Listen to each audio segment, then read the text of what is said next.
Grosso modo, lorsque vous achetez un bien, il faut estimer, au moment où on parle, vos frais tout compris, 10, 11%. Donc là, vous savez, vous faites votre budget, vous voyez un bien qui coûte 100 000 euros, vous savez que vous en avez entre 10 et 11 000 euros de frais. Bon, alors après, si c'est un bien qui coûte vraiment pas cher, là, il faut estimer que vous aurez quand même plus de frais dessus parce qu'il y a des frais qui sont incompressibles. Il y a aussi le cas de propriétés qui sont vendues à un prix dérisoire.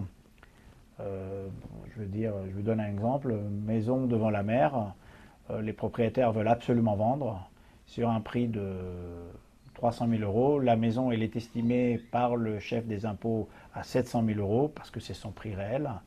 Donc dans ce cas-là, vous allez payer les 10% ou si ce n'est 8% sur les 700 000 parce que l'État ne veut pas y perdre. Bon, après, une fois que vous avez acheté votre bien, le bien il doit être déclaré annuellement. Une fois par an, il y a un comptable. En général, nous, on dirige les gens vers des comptables anglophones, francophones, etc. On leur donne un choix. Et le comptable, il déclare le bien immédiatement.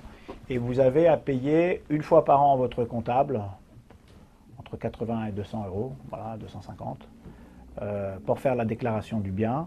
Et vous payez un impôt, une taxe d'habitation qui, en général, est, est très, je sais pas, ça peut être 300 euros, ça peut être 80 euros.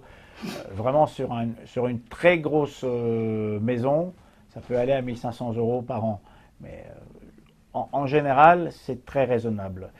Il y a aussi une taxe communale qui est payée par le biais de la facture d'électricité. Mais ça, vous ne le sentez pas, c'est ce qu'on appelle les taxes indirectes.